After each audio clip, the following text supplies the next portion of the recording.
The sky darkened. The earth trembled. And the silence echoed like an invisible scream.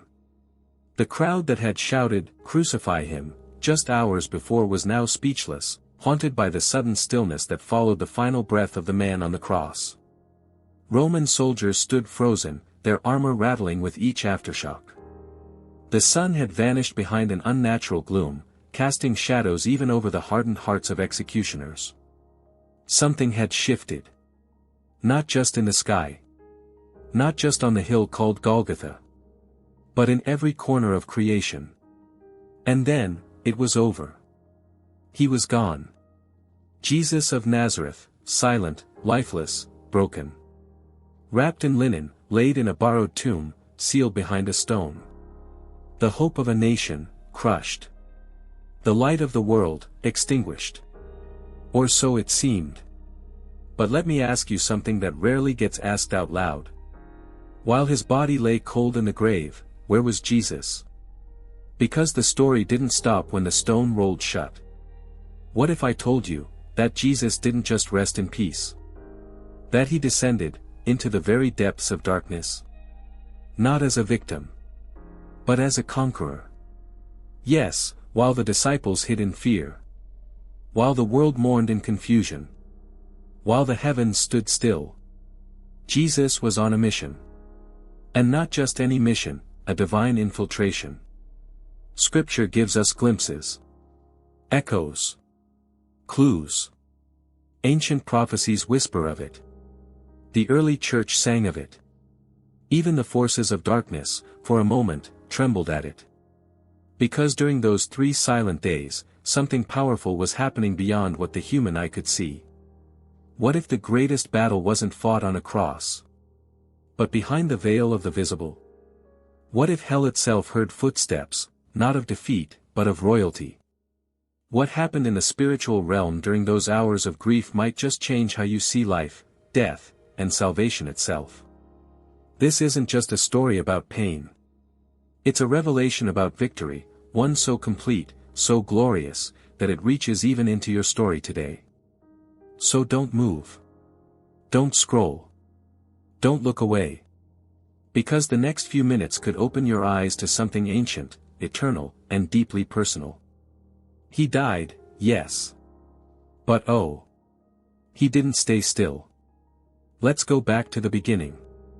Let's step into the dust and blood of history. Let's see what heaven had been planning all along. The air was thick with dust and tension. The sound of whips cracking against flesh echoed through the narrow streets of Jerusalem. Cries of pain. Jeers from the crowd. And in the distance, the dull thud of a hammer driving nails through innocent hands. This was no ordinary execution. This was a spectacle. Rome wanted to make a statement. The religious leaders wanted silence. Satan wanted blood. But heaven was executing a plan older than time itself. Jesus, the rabbi, the healer, the miracle worker, now hung between 2 criminals. His back torn open. His face bruised and bloodied. His breath shallow. Above his head, a mocking sign, King of the Jews. To some, it was a cruel joke. To others, it was blasphemy. But to the Father, it was truth in raw form. As the crowd jeered, something unseen stirred.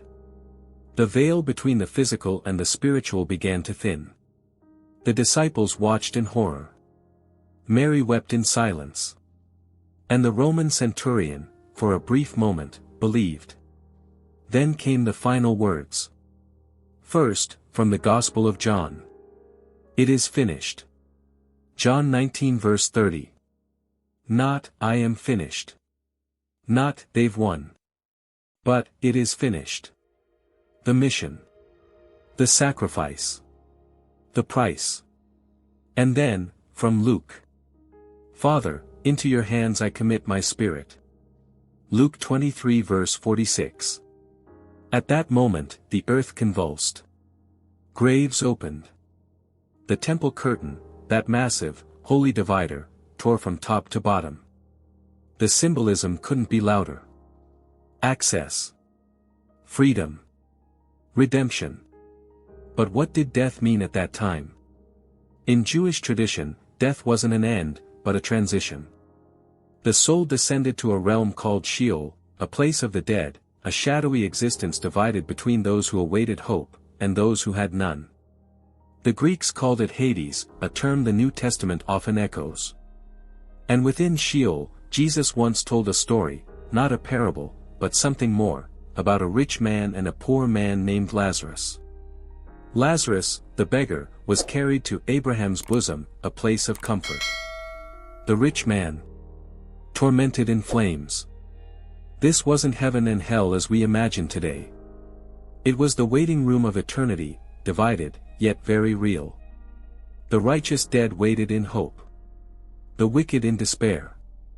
And then came the day, when the righteous one himself entered. Not just to visit, but to redeem. You see, from the moment Adam and Eve fell, the world had been living on borrowed hope.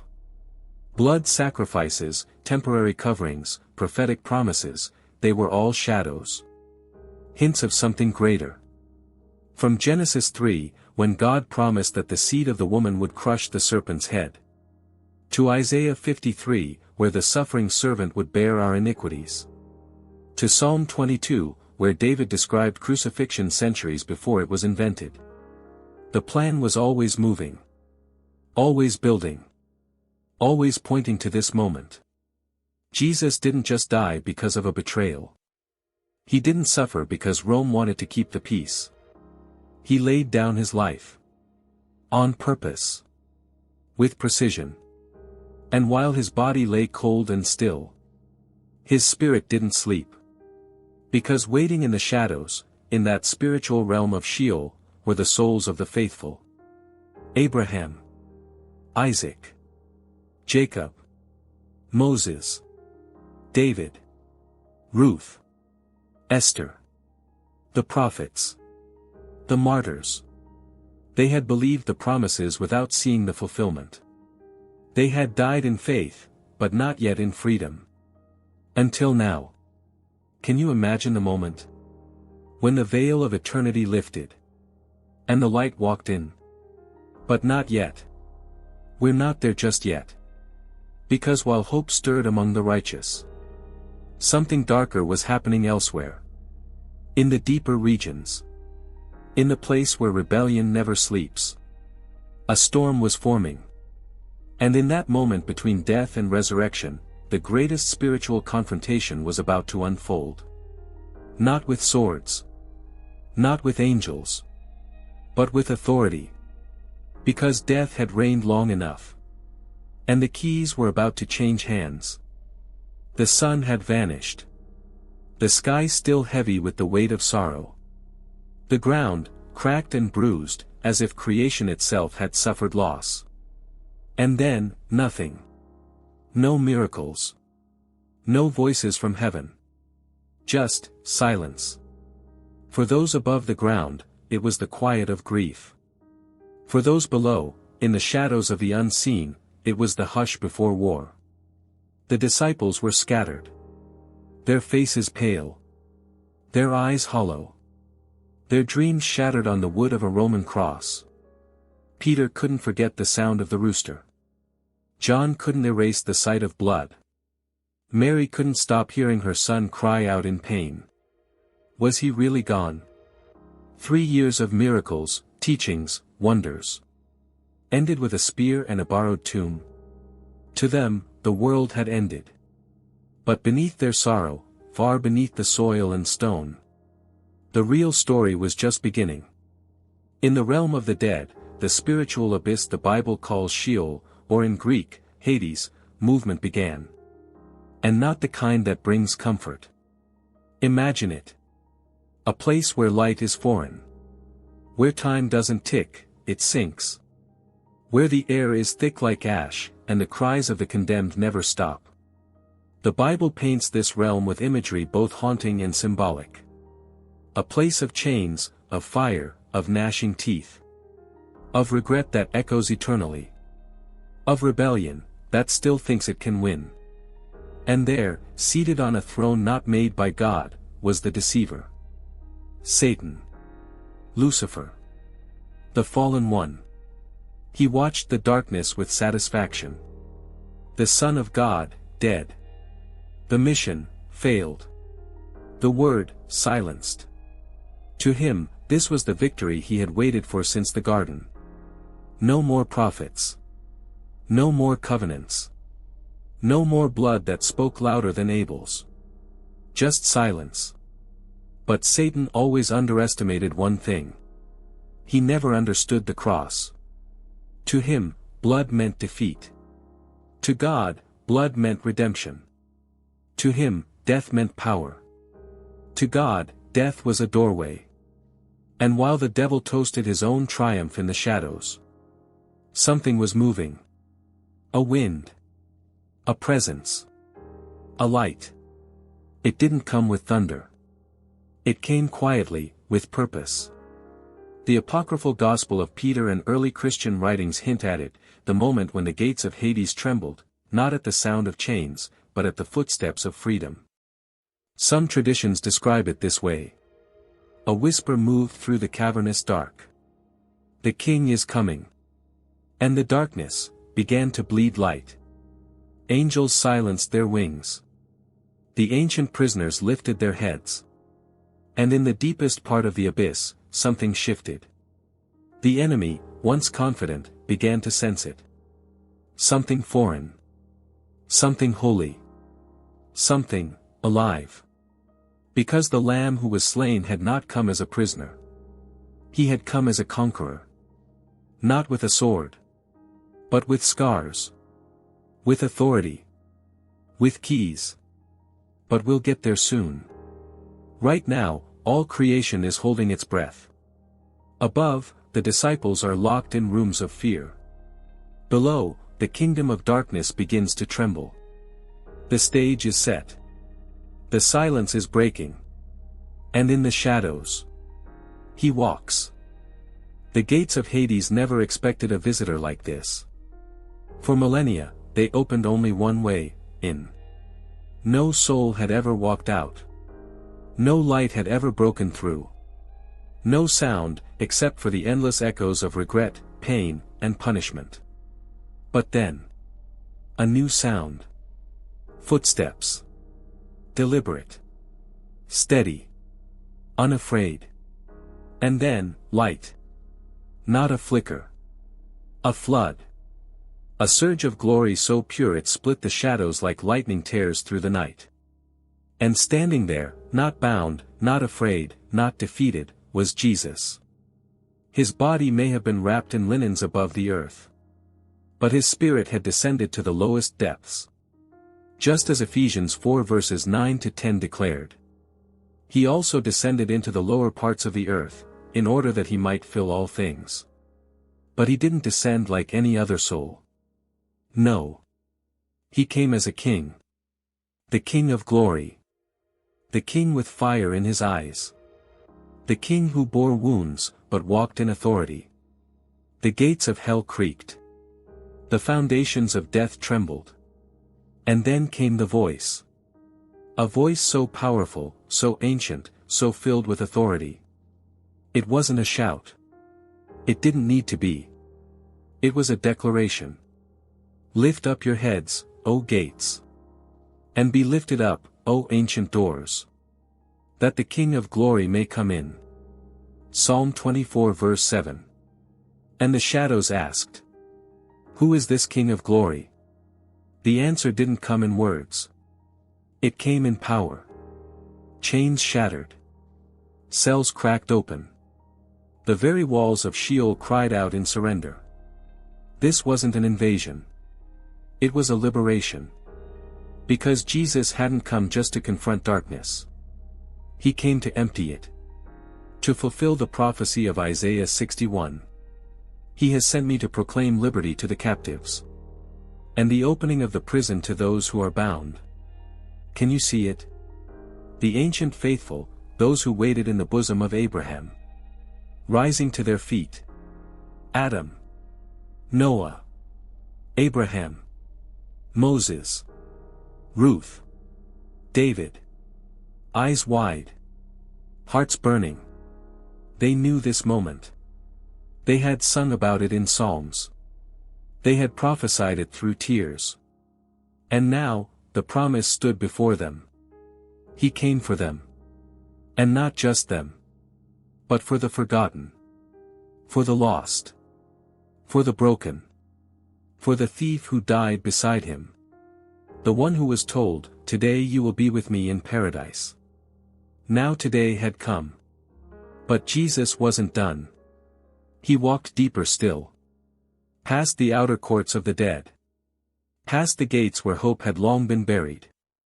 And there, in the very heart of rebellion, where demons mocked and hell rejoiced, he faced the one who thought he had won. Satan. The deceiver. The liar. The accuser. To the fallen one, this moment was unthinkable. He had bruised the heel. But the heel had come back to crush the head. Colossians 2 verse 15 puts it like this. Having disarmed the powers and authorities, he made a public spectacle of them, triumphing over them by the cross. He didn't need an army. He was the army. And in his hands were not weapons, but keys. The keys of death and Hades. Because the final blow wasn't violence. It was victory. Revelation 1 verse 18 says it clearly. I am he who lives, and was dead, and behold, I am alive forevermore. And I have the keys of Hades and of death. Imagine that scene. The light of the world walking through the stronghold of shadows. Unlocking cells, freeing captives, reclaiming what was lost. Chains melted. Voices sang. The silence was replaced with a roar of freedom. And then, he turned. He began to ascend. But this time, he wasn't alone. He carried the righteous with him. Those who had waited, believed, and hoped. He wasn't just rising from the grave. He was leading a parade. The grave was now empty. Hell was no longer in charge. The enemy was stripped. The prophecy had been fulfilled. The Messiah had not only died. He had descended, conquered, and returned with the keys. All of it, the plan from the very beginning, had led to this. From the garden. To the flood. To the covenant with Abraham. To the law of Moses. To the kings and the prophets. To the manger. To the cross. To the grave. To the deepest pit. God's plan never missed a step.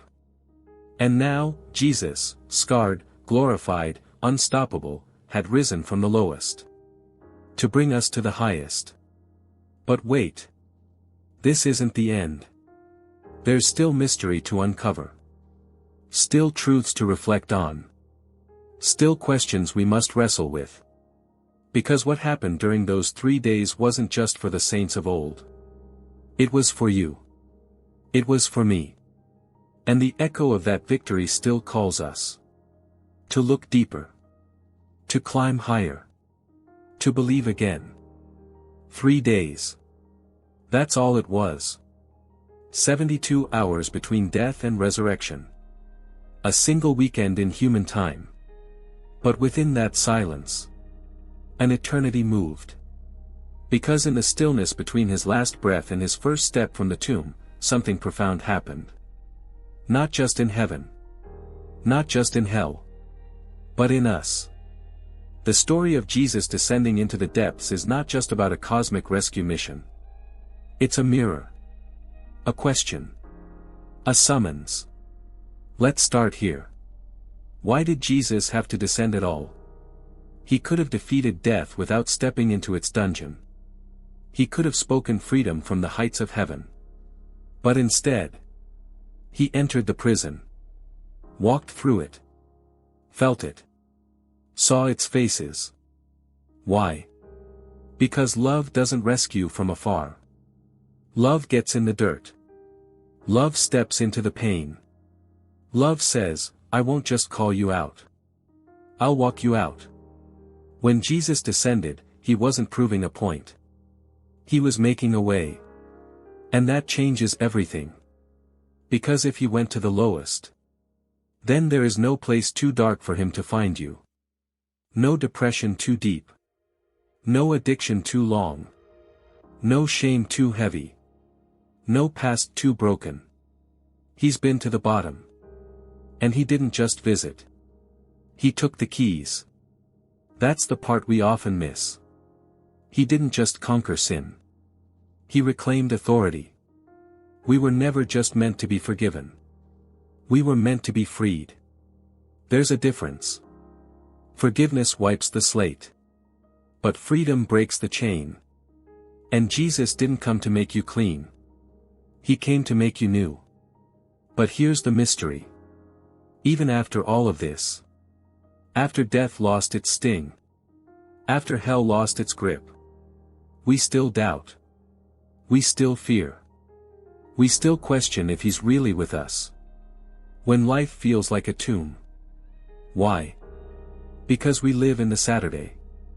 Let me explain. Friday was the sacrifice. Sunday was the resurrection. But in between, was Saturday. A day of silence. Of confusion. Of waiting. And that's where most of us live. Not in the glory of resurrection. Not in the pain of the cross. But in the tension of the in-between. The job hasn't come through. The healing hasn't arrived. The prayer feels unanswered. The hope feels distant. It's Saturday. And here's the mystery of it all. Jesus was still working. Even when no one could see him. While the disciples mourned. He descended. While the women prepared spices. He unlocked eternity. While the world thought it was over. He was breaking chains in the underworld. And maybe that's what you need to hear today. Just because you don't see him working, doesn't mean he's not fighting for you. Your Saturday is not a sign of his absence. It's often the setup for your greatest miracle. Because he is the God of the unseen. The Lord of the hidden places.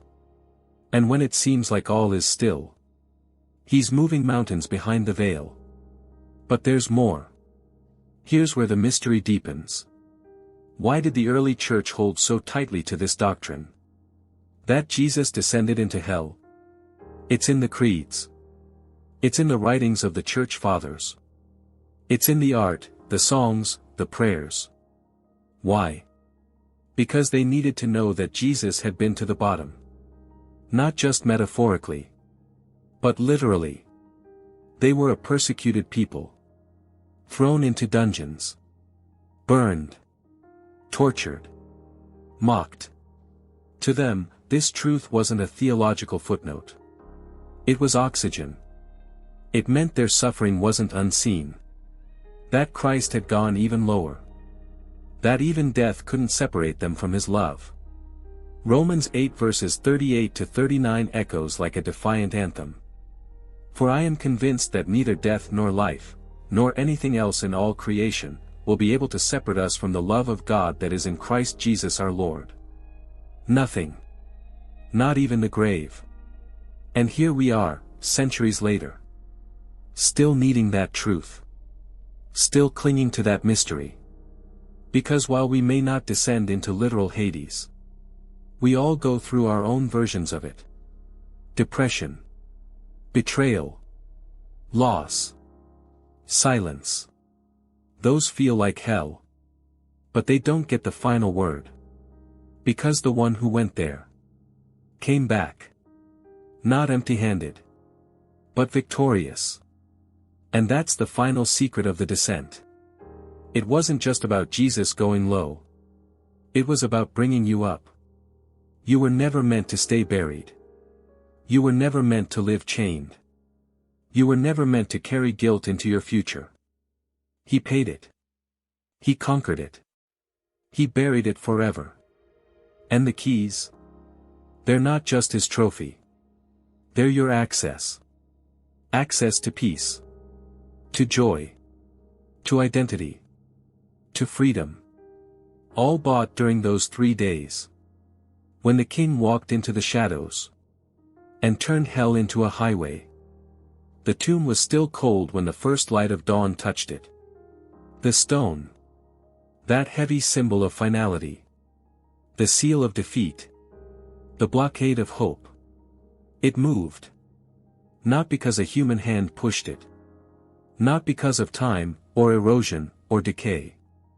But because he said it was finished. And he meant it. The resurrection wasn't a plot twist. It was a strategic explosion of love into time. A planned invasion of life into death. The moment where darkness got evicted, forever. But here's the truth most people miss. The resurrection wasn't just his. It's yours. That tomb was meant to be yours. Your shame. Your regret. Your worst moment. All of it belonged inside that grave. And when Jesus walked out, he didn't leave it behind by accident. He left it as a sign. A declaration. That you don't have to stay buried either. This is not just a nice metaphor. This is your new identity. But let's get real for a moment. If Jesus rose, why do so many of us still live like we're dead inside? We sit in open prisons. We wear invisible chains. We let fear drive the car while joy rides in the trunk. We say, "He is risen." But we live like hope is still missing. Why? Because resurrection isn't just an event. It's a choice. Let me say it straight. You can believe in Easter. And still live in Saturday. Because freedom doesn't force itself. It waits to be claimed. Like a gift at your door. Beautiful. Paid for. Yours. But still needs to be opened. So here's the real question. Will you roll your own stone away? Will you let light flood in? Will you stop negotiating with the old version of you? And step fully into the new? It's time. You're not just saved from something. You're called into something. Called to live boldly. Called to love dangerously. Called to forgive radically. Called to hope irrationally. That's what resurrection does. It doesn't just heal wounds. It gives scars a purpose. It doesn't just wash away the past. It launches the future. But resurrection has a rhythm. And it's not always easy. Sometimes it feels like starting over. Sometimes it feels like stepping off a cliff with nothing but a whisper of faith. But listen closely. He who walked out of the grave walks with you now. Not as a ghost of history. Not as a story in a book. But as the living God, inside your breath. Inside your struggle. Inside your questions. This is not religion. This is resurrection reality. It means every failure can be rewritten. Every fear can be dethroned. Every dark corner in your mind can be lit up by love. And the same power that rolled that stone lives in you. Yeah, you heard that right. Not just near you. In you. Romans 8 verse 11 drops the bomb. The Spirit of Him who raised Jesus from the dead is living in you. Pause and let that hit. The same Spirit. The same power. The same explosive force that shattered death's grip is sitting quietly in your chest. Waiting for a signal. Waiting for you to believe it. So what now? What do you do with that kind of truth? You rise. You rise when the world says, stay down. You rise when your past screams louder than your future. You rise when anxiety knocks and joy seems absent. You rise because He rose. Not just once. But every time you say yes to hope. You rise when you forgive someone who never apologized. You rise when you get back up after failing again. You rise when you speak life into someone else's mess. Because you remember yours. Resurrection is a lifestyle. Not just a moment. Not just a Sunday. But every single day you choose to live like He's alive, and so are you. And here's the twist that completes the story. You're not just called to rise. You're called to help others rise too. That's the ultimate application. You become a stone roller. You start moving obstacles for others. You become the hand that reaches in. The voice that whispers, "You're not stuck. You're just waiting." You speak resurrection into dry bones. Into broken homes. Into addicted minds. Into weary hearts. Because once you've tasted freedom, you can't help but offer it. That's the movement Jesus started. Not a religion. A rescue mission. That multiplies with every life that says yes. So, friend. You've heard the story. You've felt the descent. You've seen the silence. You've touched the tomb. But now, it's time to rise. The same Spirit is waiting. The same power is ready. The same Jesus is calling. Will you come out? Because resurrection didn't end at the tomb. It begins in you.